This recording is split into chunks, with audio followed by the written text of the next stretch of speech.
Doctor ইউনূসের আমলের সাথে এই আমলের কতটুকু পরিবর্তন হলো? আমি যদি আরেকটু আগে ফিরে যাই, শেখ হাসিনার আমলের সাথে এই আমলের কতটুকু পরিবর্তন হলো? আপনি যদি একজন সাধারণ মানুষকে প্রশ্ন করেন, একদম সাধারণ, যে মানুষটির কোনো রাজনৈতিক পরিচয় নেই, কোনো ক্ষমতার সঙ্গে যুক্ততা নাই, অঢেল অর্থবিত্ত নাই, সেই মানুষটি আপনাকে চোখ বন্ধ করে বলবে জিনিসপত্রের দাম তার নাগালের বাইরে, ন্যূনতম কোনো নিরাপত্তা সে বোধ করে না পথে কিংবা বাড়িতে, এবং চাঁদাবাজিতে তার জীবন অতিষ্ঠ। যদি তার কোনো মামা খালা খালু রাজনৈতিক কোনো বড় কর্তা ব্যক্তি না হয়ে থাকেন এবং তার নিজস্ব বিশাল অগাধ সম্পদ না থাকে, তাহলে আসলে তার জন্য বাংলাদেশের মতো অনিরাপদ জায়গা খুব কমই হয়। এবং আজকে যে এই বিষয়টি আমাদের আলোচনায় এসছে যে পদই যথেষ্ট, আর কোনো যোগ্যতার প্রয়োজন নাই, দেখুন ঠিক এই বিষয়টির বিরোধিতা করেই কিন্তু গণ অভ্যুত্থানের জন্ম হয়েছিল, তাই না? যে আমরা মেধার ভিত্তিতে যাব নাকি কোটার ভিত্তিতে যাব, সেটা ছিল আমাদের প্রথম পা ফেলা। এই আন্দোলনের গণ অভ্যুত্থানের শুরুটা ছিল সেখান থেকে। সেই জায়গায় যদি আপনি দেখেন, বিএনপি ক্ষমতায় আসতে না আসতেই বাংলাদেশ ব্যাংকের গভর্নর নিয়োগের কথা আপনার মনে থাকবে, যেই পদটি অর্থনীতির, আমি বলবো যে বাংলাদেশের অর্থনীতি পলিসি মেকিং থেকে শুরু করে প্রতিটি ব্যাংক কিভাবে চলবে, ব্যাংকের স্বচ্ছতা কিভাবে নিশ্চিত হবে এবং সেই স্বচ্ছতা নিশ্চিতে কি কি পদক্ষেপ নেওয়া হবে, তার পুরোটাই কন্ট্রোলড বাই বাংলাদেশ ব্যাংক। তো সেই বাংলাদেশ ব্যাংকের তৎকালীন যিনি গভর্নর, তাকে কিভাবে সরানো হয়েছে, এবং বিএনপির নির্বাচনী পরিচালনা কমিটির একজন ব্যক্তিকে, যিনি একই সঙ্গে গার্মেন্ট ইন্ডাস্ট্রিরও মালিক, মানে ফ্যাক্টরি আছে তার, কিসের যেন, সোয়েটার ফ্যাক্টরি বোধ হয়, হ্যাঁ সোয়েটার ফ্যাক্টরি। তো সেই সোয়েটার ফ্যাক্টরির মালিককে আমরা বাংলাদেশ ব্যাংকের প্রধান বানিয়েছি, তাই না? এই সরকার বানিয়েছে। এরপরে আসেন প্রত্যেকটা জেলায় জেলায় যেই জেলায় যে এমপি ক্যান্ডিডেট ফেল করেছে, অর্থাৎ জনগণ এই বিএনপির ভরা জোয়ারের সময় যাদেরকে ভোট দেয় নাই, সেই মানুষগুলোকে জেলার মাথা হিসেবে বসিয়ে দিয়েছে। জেলায় জেলায় প্রশাসক নিয়োগ করেছে দলের ন্যূনতম যাদের কোনো জনপ্রিয়তা নাই, ভোট টোট পায় নাই, ফেল করেছে, কিংবা যাদের নমিনেশন দিতে পারে নাই কিন্তু দলের ভালো ডোনার বা ভালো সম্পর্ক, তাদেরকে জেলায় জেলায় প্রশাসক পদে বসিয়েছে। 11টি স্বায়ত্তশাসিত প্রতিষ্ঠান, কর্পোরেশনের প্রধান হিসেবে বিএনপির বিভিন্ন পদে মানুষদের বসানো হয়েছে। বিসিবি কে বলা হয় বাবা চাচার দোয়ার একটা বোর্ড, মা বাবার দোয়া। তো আপনি আমাকে বলেন, আর শামসুল আলম সাহেবের নিয়োগটা তো আপনি নিজেই বললেন, তো এতগুলো ক্ষেত্র আমরা দেখলাম, আর বাকিটা কি থাকে? এবং আপনি সুপ্রিম কোর্টের বিচারক নিয়োগ বলেন, কিংবা আপনি নির্বাচন কমিশনার নিয়োগ বলেন, সকল কিছুর মানে মূল চিন্তাটাই হচ্ছে উনি আমার দলের কিনা। ধরুন এই যে বিশ্ববিদ্যালয়গুলোতে একটার পর একটা ভিসি আমরা চেঞ্জ হয়ে গেল, হ্যাঁ, এই দলীয়করণ আমরা আওয়ামী লীগের সময় দেখেছি, কিন্তু আমরা তো সেখান থেকে বের হয়ে সত্যিকার অর্থে যোগ্যতা আছে এমন মানুষকে তো ভিসি হতে দেখলাম না। আমি আপনাকে মনে করিয়ে দিই, আপনার মনে থাকবে ঢাকা বিশ্ববিদ্যালয়ের যিনি ভিসি, তার কিছু ছবি ফেসবুকে এসেছিল। প্রধানমন্ত্রীর স্ত্রী ডক্টর জুবাইদা রহমান ঢাকা বিশ্ববিদ্যালয়ে যাওয়ার পরে ওনার যে বডি ল্যাঙ্গুয়েজ আমরা দেখলাম সেই ছবিতে, আমি ভাবতে পারি না আসলে, মানে আমাদের ফ্যামিলিতে তো বিশ্ববিদ্যালয়ের শিক্ষক আমার 3 চাচা ছিলেন অ্যাকচুয়ালি। সো তাদেরকে কখনো, তারা কেউ ভিসি হন নাই, কিন্তু তাদেরকে এই বডি ল্যাঙ্গুয়েজে কোনো ছবি, আমি 70 দশক 60-এর দশকের কথা বলছি, চিন্তাও করা যায় না। রুমিফান, আপনি বা বিরোধী রাজনৈতিক দল যখন এই অভিযোগগুলো দিচ্ছেন, ঠিক একই সময়ে মাহাদি আমিন বলেছেন, মানে তিনি প্রধানমন্ত্রী কার্যালয়ের মুখপাত্র, তিনি বলেছেন যে এই 5 মাসে সরকার বহুমাত্রিক অভূতপূর্ব সাফল্য অর্জন করেছে। মানে মাহাদি আমিনের দায়িত্ব হচ্ছে কি কি জায়গায় সরকার সাফল্য অর্জন করেছে সেটা বলা, তাই না? আমি তো আপনাকে একটা একটা করে খাত ধরে ধরে বললাম। তো এখন আপনি যদি আমাকে এরকম ব্লান্ট একটা স্টেটমেন্ট বলেন মাহাদি আমিনের, আমি তো বুঝবো না। তো মাহাদি আমিন পাঁচটি খুব স্পেসিফিক ভাবে বলেন, তারা বিএনপি এই সময়ের মধ্যে জনগণের আস্থা, ভালোবাসা, সমর্থন পেয়েছে। এটা তো এক সেকেন্ড আমি একটা করে বলি, এটার কি কোনো প্যারামিটার আছে? এটার কোনো পরিসংখ্যান আছে? এটা নিয়ে কোনো গণভোট হয়েছে? এই গণভোটে 90% মানুষ বিএনপির প্রতি আস্থা দেখিয়েছে এই 4 মাসে। দ্বিতীয়টি তিনি বলেছেন যে ইশতেহারের আলোকে সব শ্রেণী পেশার মানুষের স্বার্থ রক্ষা করা হয়। যেমন কোন শ্রেণী পেশার মানুষ? তারা কিন্তু বিভিন্ন সময় তারা ইসলামিক বলেছেন, বিএনপি দল শুরু করে অনেক ফ্যামিলি কার্ডেও তো খুবই বৈষম্য হচ্ছে, যেই এলাকাগুলো বিএনপি প্রো বিএনপি এলাকা সেখানে হচ্ছে, বগুড়া বিভাগ হয়ে যাচ্ছে। আগে আমরা দেখতাম সমস্ত বরাদ্দ গোপালগঞ্জ যাচ্ছে, এখন আমরা দেখছি আমাদের শাহ আলমের মানে ইউনিয়ন পরিষদের চেয়ারম্যান ছিলেন, if I am not wrong, তার পরিবারের নামে এতই রাজকীয় পরিবার তার, যে তার ভাইয়ের মেয়ে, নিজের 2 ছেলে, সবার নামে জেলায় জেলায় হচ্ছে। হ্যাঁ, ডেফিনেটলি নিজের দলের লোকজনকে তো বিএনপি পুনর্বাসন করছে। 3 নম্বর কি বলেছেন মাঝে? স্বল্প সময় চ্যালেঞ্জ মোকাবেলায় সরকারের সফলতা। কোন চ্যালেঞ্জ সরকার মোকাবেলা করছে স্বল্প সময়? আমরা বরং উল্টো দেখেছি যে অদ্ভুত সব ঘটনা ঘটছে, যেটা বাংলাদেশের ইতিহাসে কোনোদিন হয়নি। বাংলাদেশের ইতিহাসে এখন সংসদে বিভিন্ন দেশ বিষয়ক মৈত্রী কমিটি হচ্ছে। আমি জানি না, আমার বন্ধু শামীম পাটোয়ারিও ছিলেন সংসদে, দীর্ঘ সময় শামীম পাটোয়ারি কাজ করেছেন। আপনি কি কখনো দেখেছেন? আপনি যেটা বললেন, আমি একটু পরিচয় করে দিতে চাই আমার দর্শকদের সাথে। আমাদের সাথে যুক্ত হয়েছেন ব্যারিস্টার শামীম হায়দার পাটোয়ারি, মহাসচিব জাতীয় পার্টি। আপনাকে স্বাগত রাজকাহনে, যে জায়গায় আলোচনায় আমরা ছিলাম, ব্যারিস্টার রুমিন ফারহানা। এরপর তিনি যেটি বলেছেন যে জনগণের স্বাধীনতা, দেশের সার্বভৌমত্ব সর্বোচ্চ অগ্রাধিকার ও গণমানুষের প্রধানমন্ত্রী, রাষ্ট্রনায়কোচিত নেতৃত্ব। ময়রা কি আর নিজের মিষ্টি খারাপ বলবে? ওনার সরকার, ওনার প্রধানমন্ত্রী, উনি তো তাকে বলবেনই বেস্ট প্রধানমন্ত্রী। মানুষ কি বলেন? এবং এই যে সার্বভৌমত্বের কথাটা আপনি বলছেন না, সার্বভৌমত্ব নিয়েই সবচেয়ে বড় প্রশ্ন উঠছে। কি এগ্রিমেন্ট হলো আমেরিকার সাথে? কেন সেটা নিয়ে সংসদে একটা দিন আলোচনা হলো না? কেন যুক্তরাষ্ট্র 250 বছর পূর্তি বাংলাদেশ সংসদে সংসদ ভবনের ভেতরে খোলা মাঠে স্পিকার, ডেপুটি স্পিকার, মানে এই কয়েক মাসে তার মানে বিএনপিকে নানান রকম সমালোচনার মুখোমুখি হতে হয়েছে। মানুষ তাই বলছে। জি, মানে আমি একটু ব্যারিস্টার শামীম হায়দার পাটোয়ারী আপনার কাছে আসি। দলীয় পদ না মেধা, মানে এই আলোচনাটা আজকে হয়তো হওয়ার কথা ছিল না, কিন্তু জামায়াতে ইসলামী সহ বিরোধী রাজনৈতিক দল যখন নতুন করে আবার এই অভিযোগটি সামনে আনলো, এই আলোচনাটা আমাদের করতেই হচ্ছে। তাদের অভিযোগ হচ্ছে বিএনপির সমস্ত জায়গায় আবারও নতুন করে দলীয় লোকেদেরকেই নেতৃত্ব এনেছে এবং দলীয় লোকদেরকেই তারা সব জায়গায় চাকরিতে বহাল করছে। মানে এই অভিযোগটাকে আপনারা কিভাবে দেখেন? অবশ্যই সত্য, ঠিক করেছেন। তবে ডক্টর ইউনূসের সময় জামাত তার মতো করে লোকগুলোকে নিয়োগ করতে পেরেছিল, বিএনপি সেখান থেকে কিছু জামাতের লোককে সরিয়ে পরিপূর্ণ বিএনপির লোককে দিচ্ছে। সমস্যাটা হচ্ছে বিএনপি কি বিএনপির মধ্যে মেরিট বেসিসে দিচ্ছে? বিএনপি তো একটা বড় দল, তাদের তো অনেক মেরিট আছে। বিএনপি কিন্তু তাদের বেস্ট মেরিট পার্সনকে ওখানে দিচ্ছে না। সেখানে টাকা পয়সার লেনদেন, নিজস্ব পলিটিক্যাল বলয় এবং আঞ্চলিকতা, এই সব কিছু তীব্রভাবে ইম্প্যাক্ট ফেলছে। গভর্নমেন্টকে টাকা দেওয়া হচ্ছে, ট্যাক্স পেয়ারের মাধ্যমে যে বেতন দেওয়া হচ্ছে, সেই বেতনের টাকা কিন্তু আমরা দেখতে পাচ্ছি। বিএনপি নেতা কর্মীদেরকে আবার এটিও বলতে শোনা যায় যে মানে তারা তখন বিরোধী রাজনৈতিক দলের উদ্দেশ্যে বলেন যে আপনারা যদি নির্বাচিত হতেন আপনারা তো একই কাজ করতেন, মানে অন্যান্য রাজনৈতিক দল তো হয়তো নিজেদের লোককে নিয়োগ দিত। অতীতে এরকম হয়েছে, অতীতে এরকম বারবার হয়েছে বলেই তো 24-এ একটা বড় আন্দোলন হয়েছে। এখনো যদি এটা তাই হতে থাকে তাহলে কিন্তু 24 ম্লান হয়ে যাবে, ভবিষ্যতে আবার কোনো এক সময় আবার অসন্তোষ দানা বাঁধবে এবং সেই আন্দোলন হতে পারে। এখন মাননীয় প্রধানমন্ত্রীর বর্তমানে উপদেষ্টা অনেকেই আছেন, তার সাম্প্রতিক সময় অনেক অ্যাপয়েন্টমেন্টও হয়েছেন, তারা অনেকেই তুলনামূলক কম অভিজ্ঞতা সম্পন্ন। দেখুন, আমরা অনেক দোষ দিতে পারি, কিন্তু শেখ হাসিনার প্রথম দিকের উপদেষ্টা কে ছিলেন? ডক্টর গওহর রিজভী। প্রথম দিকের উপদেষ্টা কে ছিলেন? ডক্টর মশিউর। প্রথম দিকে উপদেষ্টা কে ছিলেন? তৌফিক সাহেব। তো এই লেভেলের লোকজন ছিল তার অ্যাডভাইজার। সেখানে কিন্তু এখন যারা অ্যাডভাইস দিচ্ছে তারা কিন্তু রাষ্ট্র সরকার সম্পর্কে সবাই ওয়াকিবহাল এমনটা না। আমি মনে করি এক্সপেরিমেন্টের বেসিসে রাষ্ট্র চলছিল ডক্টর ইউনূসের সময়, ওইটার ধারাবাহিকতা এখনো চলছে। এবং সবচেয়ে একটি ঘটনা উল্লেখযোগ্য হচ্ছে, সংসদ ভবনের মতো জায়গায় ইউএসএ একটি তাদের স্বাধীনতা পূর্তি অনুষ্ঠান করেছে, সেটা আমি খারাপ বলবো না, কিন্তু আপনি একটা দেশকে যখন দিবেন আপনি বাকি দেশগুলোকে না করবেন কিভাবে? যদি পাকিস্তান বলে তারা 15ই আগস্ট করবে আমাদের এখানে, তখন আপনি বাধা দেবেন কিভাবে? ভারত যদি বলে 14ই আগস্ট করবো এখানে, বাধা দেবেন কিভাবে? রাশিয়া যদি বলে, বাধা দেবেন কিভাবে? চায়না যদি বলে যে চাইনিজ কমিউনিস্ট পার্টি তারা, কোথাও গিয়ে এই সরকার একটি রাষ্ট্রের দিকে ঝুঁকছে। অর্থাৎ একটি রাষ্ট্রের দিকে ঝুঁকছে আমি এমনটা বলবো না, কিন্তু এই জিনিসগুলো সতর্কতার সাথে ভারত, চায়না, রাশিয়া, আমেরিকা তাদের সাথে হ্যান্ডেল করতে হবে অত্যন্ত সফিস্টিকেটেডলি এবং ডেলিকেটলি।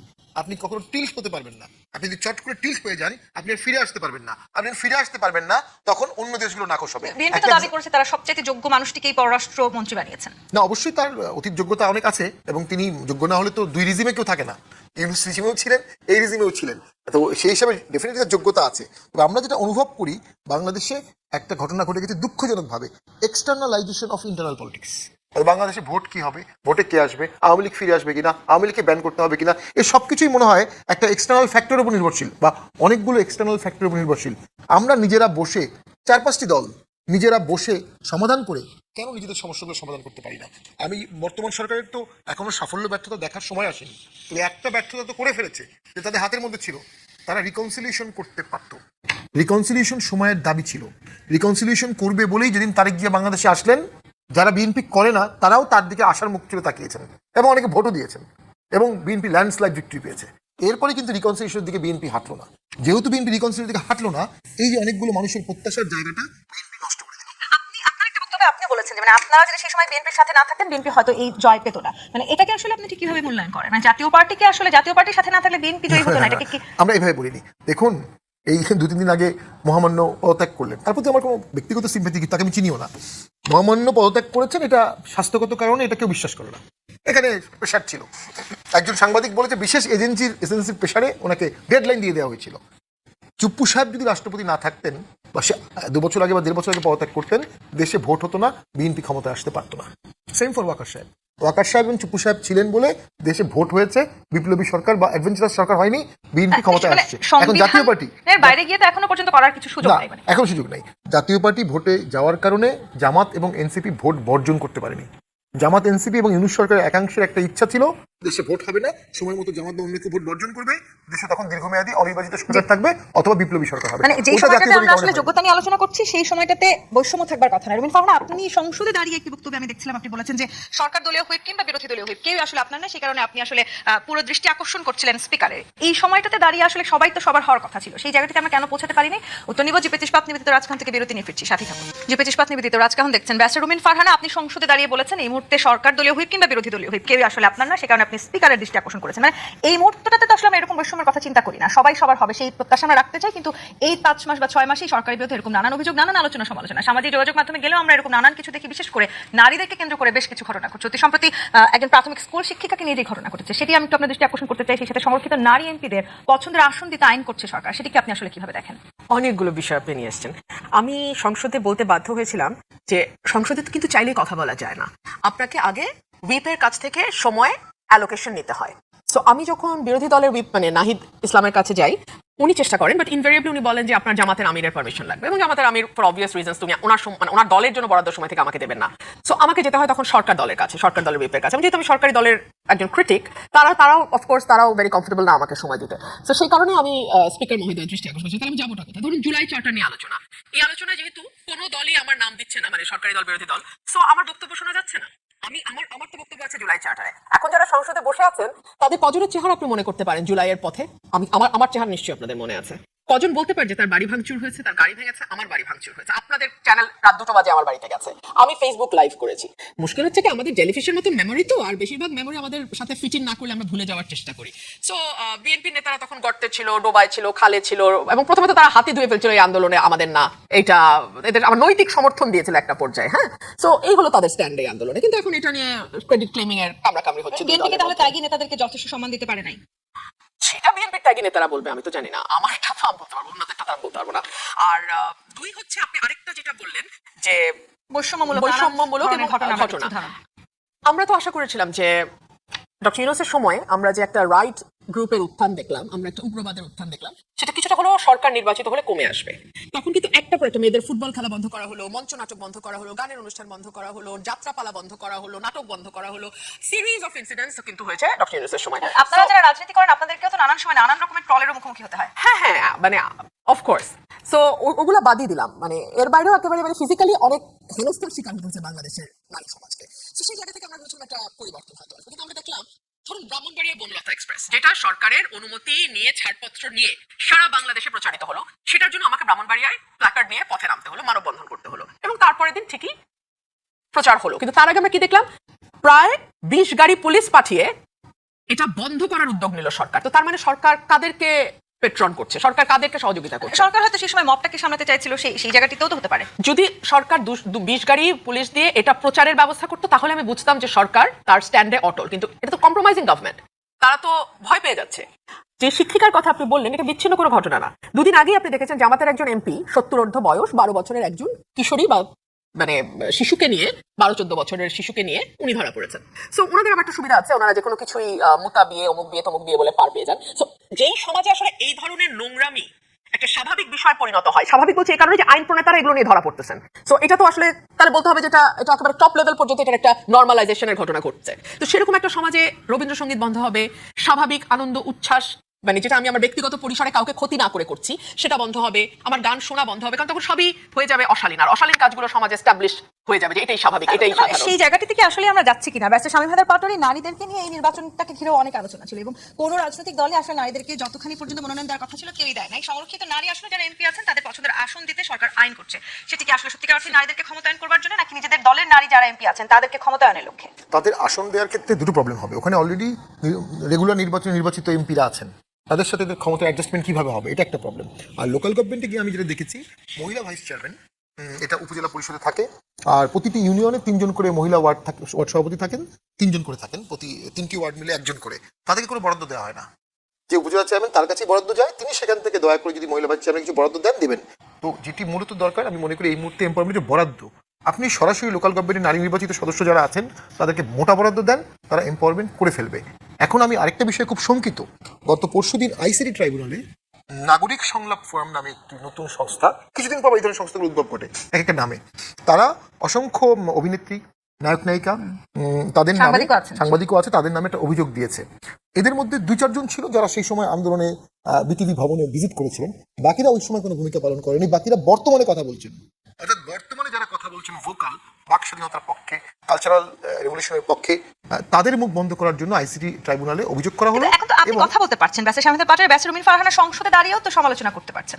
আমি মনে করি রুমিন ফারহানা একজন অসাধারণ জুলাই যোদ্ধা, কারণ আমি তাকে তখন দেখেছিলাম তিনি শহীদ মিনারে গেছেন, আন্দোলন করেছেন, মিছিল করেছেন ভয়াবহভাবে। এবং সেই অনুপাতে তাকে জুলাই পরবর্তী সময়ে জুলাই প্ল্যাটফর্ম তাকে কতটা অন করেছে আই ডাউট